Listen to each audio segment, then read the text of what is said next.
Coming up on your Blazers Sports Report, we'll take a good look at the Valdosta State football and men's tennis teams.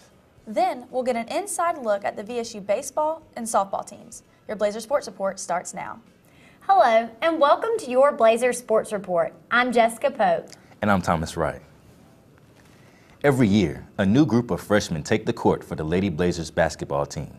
Each one comes in with expectations of greatness, but it's often difficult to stand out among the veteran players on the squad. However, this past season, one freshman quickly made her presence known.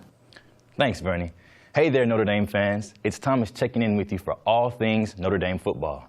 Last week, your boys from Indiana gave you a lot to smile about as they took care of business, smashing the Texas Longhorns by a score of 38-3. With a performance just as dazzling as their sparkling golden helmets, they opened a lot of eyes nationwide, shooting themselves up to the number 9 spot in the national rankings. Volleyball training is back in session, and the Lady Blazers are back on the court, training harder than ever. After finishing the 2016 season with a record of 23 wins and 7 losses, the Valdosta State volleyball team put together their program's second-best record in the past 10 years. The prolific offense of the Horned Frogs is not expected to miss a beat at all, returning 10 of 11 starters, with the most notable being the return of their Heisman hopeful senior quarterback, Trayvon Boykin. Last season, Boykin accounted for nearly 5,000 yards and 41 touchdowns, safely securing TCU's offense as one of the top 4 in the nation last year. With only 6 returning starters for the Horned Frogs on defense, they spent the offseason reestablishing their identity, especially with the loss of their All-American linebacker, Paul Dawson. But let's not get too far ahead of ourselves. All the Irish can do is secure a win this weekend. They can see that golden light at the end of the tunnel. But the most important test of the season comes Saturday night at 7:30 on the road in Stanford Stadium. May the luck of the Irish live on. The Valdosta State baseball team is dominating the field so far. Blazers sports reporter Teresa Bowles caught up with pitcher Mitchell Cody to discuss how the season has been going. With a week of off-season practices already behind them, Sarah and the Lady Blazers assure us of a great season in the making. For your Blazers Sports Report, I'm Thomas Wright. Until next time, this is Thomas Wright, signing off for all things Notre Dame football. The enthusiasm is contagious in these parts, and there's nothing but good vibes surrounding the locker room as the Fighting Irish continue to prepare for this week's opponent. You can check me out during Saturday's pregame as I give you live updates surrounding game time decisions. Signing off for all things Notre Dame football, for Blazers Sports Network, I'm Thomas Wright. Well, that wraps up our show. Again, my name is Jessica Pope. And my name is Thomas Wright. Thanks for watching our broadcast this spring, and be on the lookout for more coverage in the fall. Go Blazers!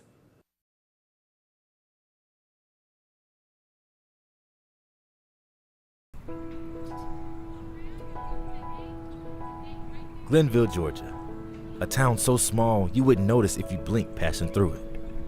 But this small town is where Kenny Murphy's story began. I actually grew up 7 miles outside of Glenville, a small community called Gooseneck Community, and it was unique growing up there. It was different, man. Especially when you come to college and you come to a bigger city, you see where you grew up. It was actually a very, very small city. We didn't have a rec center like most places have, a YMCA. We didn't have anything like that, so coming up with things to do, it was hard. Well, he was a funny little boy, especially at the rec department. When he started playing football, he would start running behind the other players. They had the ball.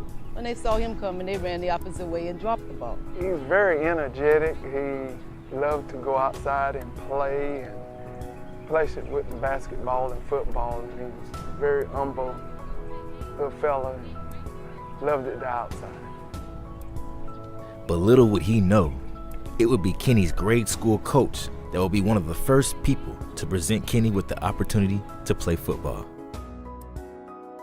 As a coach, Ken and I began to have a connection, mainly because he had a lot of interest in football. And so me being a coach, and even at a young age when he was a kindergarten, he and I hit it off right off the bat. When Kenny was in kindergarten, my husband and I taught at the same school, and he would come through here every day. This is my favorite story about Kenny and football. And he would come through here every day about the time I got everybody calmed down and ready, be right after nap time, and we were all quiet. And he would come through that door and blow his whistle and get all these boys all wound up. And they'd all be jumping and hanging all over him, and they'd be like, he'd say, "Who's going to play football for me? Who's going to play football for me?" I didn't really know that I was going to really start playing football like that until I got in 8th grade. And that's when the first time I got to play like running back. I always played linebacker, even through red ball, but I never got to run the ball because I was too big. They had like a weight limit and I could never run the ball, but I was one of the fastest people out there, so they put me at linebacker. Then like a lot of people around the state started hearing about me, and I had quit playing basketball during basketball season my 10th grade year. And that's when I really like honed in on football. I was like, yo, football is gonna be my ticket out of Taylor County and out of Glenville. But just because Kenny made it out of Glenville doesn't mean that the grind ever stopped. Training for my future has been kind of crazy. I wake up early each morning, I go to my internship, and right after my internship, I try to go work out every day and get a stretch session in first, then lift, then go outside and do some speed work and agility. Then I come back in and do more stretching. Just try to increase something every day, whether it be my speed, whether it be my flexibility or my strength.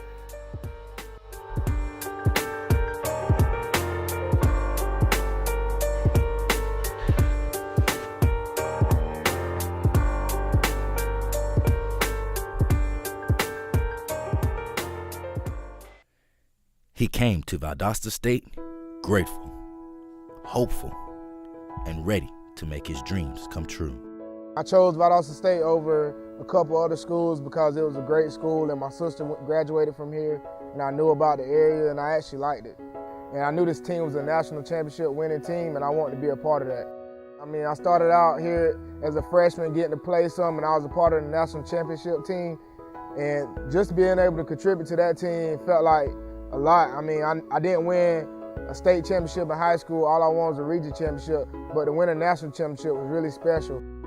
I felt like my other years here, I received a lot of awards and accolades, and I felt like my teammates helped me out a lot, and I feel like overall, my career here, I made a lot of brothers that I have for life.